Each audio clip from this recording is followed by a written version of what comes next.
Have you ever felt, drawn to a specific path or maybe stuck in a pattern perhaps without really understanding why? It's a fascinating question, isn't it? Yeah. And what if some of our deepest urges or maybe our biggest challenges aren't just about this life? What if they're echoes from, I don't know, a promise made a long, long time ago? That idea of an unseen thread, connecting past and present, shaping us in ways we don't even consciously recognize. It's powerful stuff. Absolutely. And today we're doing a deep dive into exactly that, this fascinating, often unseen world of deathbed vows. Like these promises whispered right at the end of one life. That can, according to our source today, profoundly shape the next. And our insights for this dive, they come from a pretty unique place. An excerpt from a YouTube video transcript. It's called "This Is What You Said Before Death That Shaped Your Next Life." And it's from the channel Awakening Wisdom. Okay, so our mission today is really to unpack this idea, the idea that a soul carries these strong emotional vows forward. Into future lives, yeah. Influencing identity, relationships, even fears and desires. All without us necessarily being aware of it. So we'll explore how they're formed, how they might show up. And maybe most importantly, how understanding them could offer a path to, well, greater freedom for you right now. Okay, let's get into the core concept then. A deathbed vow. What exactly is it according to the source? It's not like a promise to someone else. No, not necessarily. Not to a person or God even. It's described more as a final, often incredibly emotional promise spoken to oneself. To oneself. Yeah. Right at the moment of death. Exactly. It could be something really intense like, I will find you again no matter what. Or maybe something seemingly simpler, but just as powerful, like I will never speak again. The key is that strong emotion behind. So the physical body dies, returns to the earth, but the soul moves on, right? To another realm, that space between lives. What happens to these vows then? How do they stick around? Well, that's where it gets really interesting. Because the vow holds so much emotional truth, as the source puts it.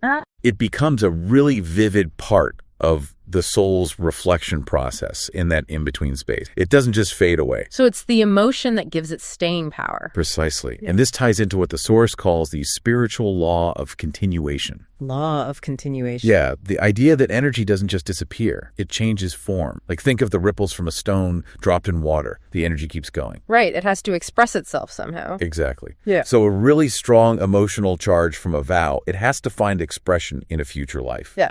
It's like unfinished business. Okay, so not like a punishment or a judgment. No, not at all. More like a memory, a deep one, that the soul carries because it believes on some level that keeping that promise is necessary for its own growth or healing. That makes sense. An energetic echo carrying forward. But it sounds like these promises, even if made with good intentions, could become, well, a heavy burden. They definitely can. The source is clear that not all vows are wise or healthy. Some are made in moments of, intense fear or confusion. Like under pressure, during a war, or deep grief. Exactly, those kinds of situations. And these vows can then act like invisible chains. Chains. Yeah. Trapping the soul. Yeah, causing it to feel trapped, repeating the same patterns, life after life, without understanding why.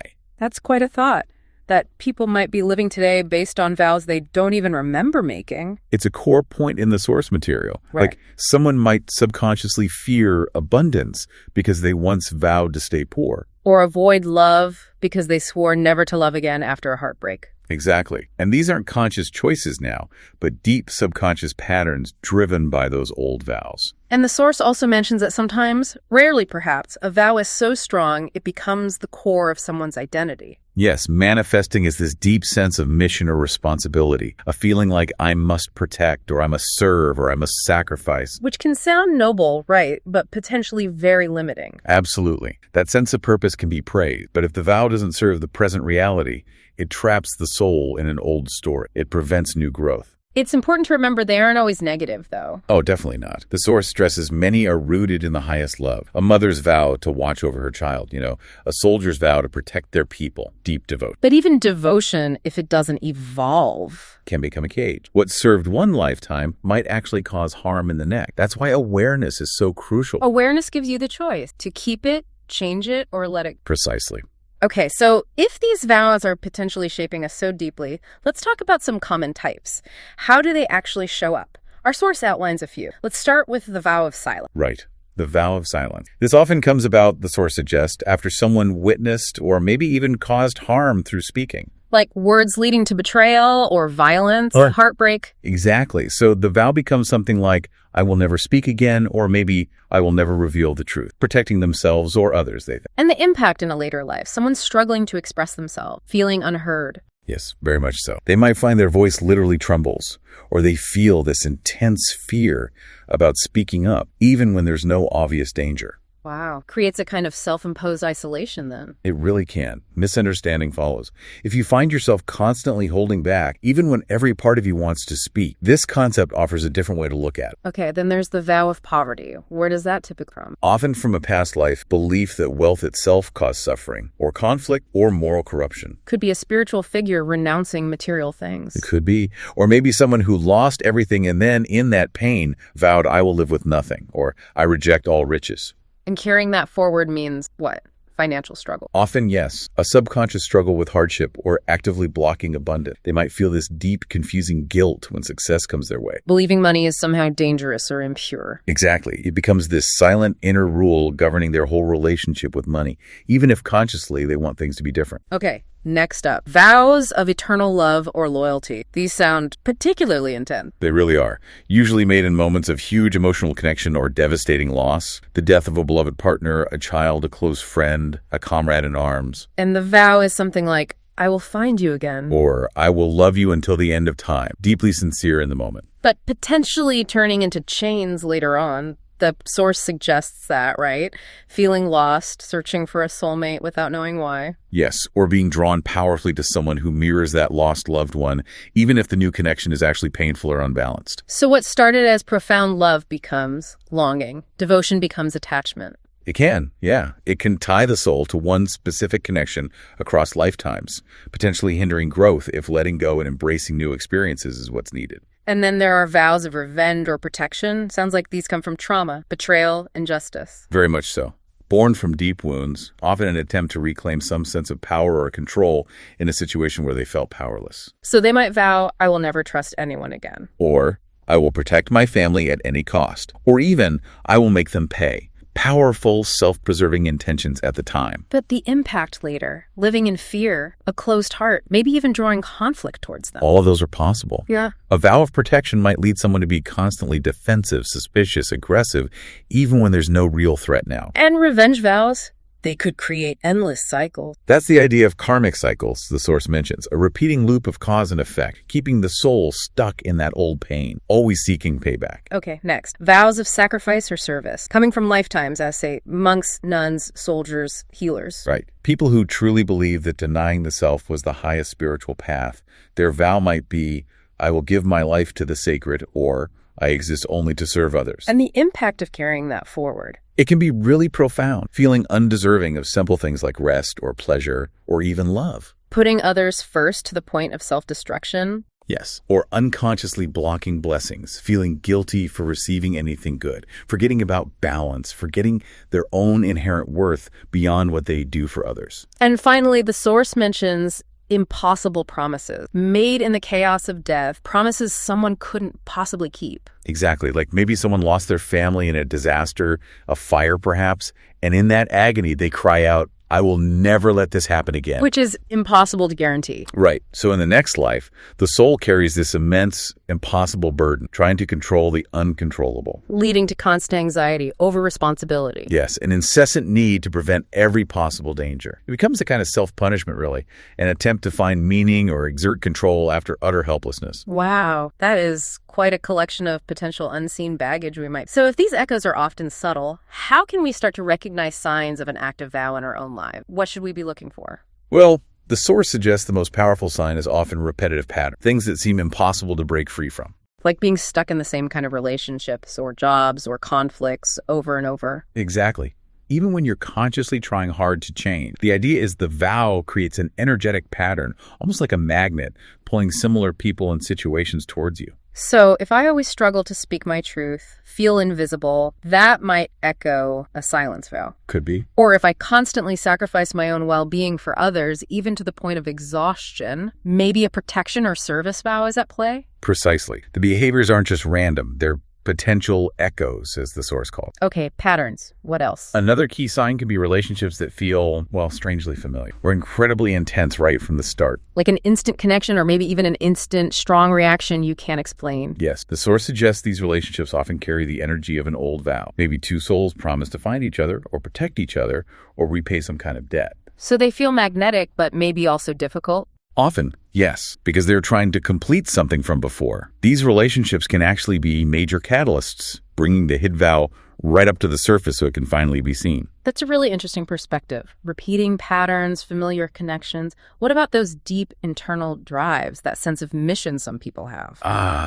Yes, that feeling, sometimes starting really young, that you must do something important, serve a cause, protect certain people. Feels almost sacred, doesn't it? Even if it's tiring. Exactly. And according to the source, this can absolutely stem from a past life vow, made on a battlefield perhaps, or in a temple, or during some profound sacrifice. And while that dedication can be beautiful, it can also lead to burnout or deep loneliness, especially if the person isn't aware of its origin or doesn't allow themselves to evolve beyond that original prompt. Okay, and one last sign mentioned is self-sabotage, or this deep, almost irrational fear of success and happiness. Why would that happen? We see that, don't we? People getting close to a goal and then finding ways to block themselves, creating conflict, doubting themselves, feeling undeserving of joy. Yeah. The source connects this directly to those vows. Vows to remain humble, maybe, or hidden, or in service at the cost of self. Or that fear of abundance we talked about from a past belief that wealth was dangerous or unspiritual. Exactly. These deep-seated beliefs, formed lifetimes ago,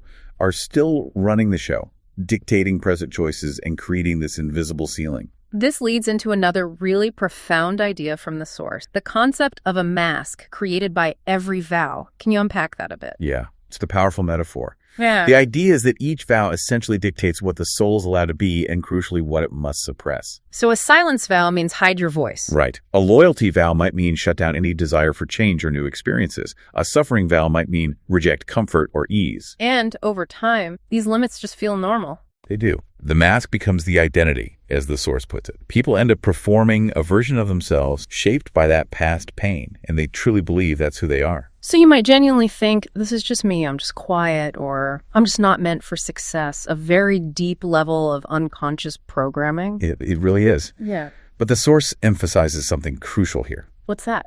Beneath that mask, there's a different self, a hidden self. It's not broken, it's not lost, it's just been sealed away. Holding all the qualities the vow suppressed. Exactly. The silenced voice, the suppressed joy, the denied love, maybe even a strength that felt too dangerous to express back then. So how do we get past the mask? Awareness. That's the absolute key, according to the source. When a person becomes aware of a vow, suddenly they have a choice. A conscious choice to keep it, maybe modify it, or release it entirely. Yes, and that moment of release, or even just the awareness, can feel, well, interesting. How so? Liberating, surely. Initially, yes. Often a feeling of lightness, like a huge pressure has just lifted. But then, the source describes something else can arise, a mixture of fear and awe, a sense of this vast, unfamiliar space opening up inside. The space the vow used to occupy. Exactly. Yeah. And within that space is the self that never had permission to fully be. It can feel disorienting because the vow, even if painful, provided structure, a known quantity. Right. Structure feels safer than wide open freedom sometimes, but that stillness isn't a loss. No, absolutely not. The source calls it a doorway. A doorway. To meeting the version of yourself you were always meant to be, this self. Yeah. It doesn't have a title or a mask or an old debt to pay. It's described as raw, luminous, and unshaped by obligation. It exists just to live, not to perform according to an old script. Precisely. So welcoming this hidden self, it probably means getting comfortable with unfamiliar parts of ourselves, right? And resisting that urge to rebuild the old structure, the old vow, because it feels familiar. That's the challenge, yes. The mind often wants that familiar structure back, but the soul, the source suggests, wants wholeness, not repetition. So how do we support that? How do we listen to that deeper self? It involves learning to listen really deeply to your own desire, not the ones shaped by duty or fear from the past, but the ones that feel genuinely alive now, even if they don't make logical sense at first. The source calls them sacred signals. Yeah, signals from that buried self. It might start simply, noticing gut reaction, allowing quiet time for reflection, maybe journaling about what truly lights you up without judgment. Like the example of someone with a silence vow discovering a sudden urge to speak or write or sing, and each word feels like reclaiming a piece of themselves. Exactly that. Or someone with a deep service vow suddenly feeling the need to rest or create something just for themselves or learn to receive. And overcoming that initial guilt, realizing that joy isn't a betrayal, but the natural light of the soul returning home, as the Source beautifully puts it. It suggests the true self is diverse, multifaceted. Absolutely. Yeah. Wild, creative, bold, sensual, peaceful. All of these forms are equally divine. The soul was never meant to stay small, confined by an old promise. It's meant to expand. So we've really explored how these deeply ingrained, often forgotten promises can weave themselves into the fabric of our lives, influencing choices, relationships, deep patterns. Yeah, that's quite a journey to consider. And by understanding this powerful concept of deathbed vows, you, the listener, gain this really unique lens. A way to examine your own repetitive struggles, maybe those inexplicable attractions, or even that unwavering sense of purpose you might have. It offers a pretty radical perspective, doesn't it? On your hidden potential and maybe the layers you're ready to let go of. Not because they're bad, but just because it's time for wholeness. So, as you reflect on this deep dive, maybe ask yourself, what parts of me might be waiting just beneath the surface, yearning to be expressed, finally free from any ancient, forgotten promise? What would it truly feel like to welcome the self you were always meant to be?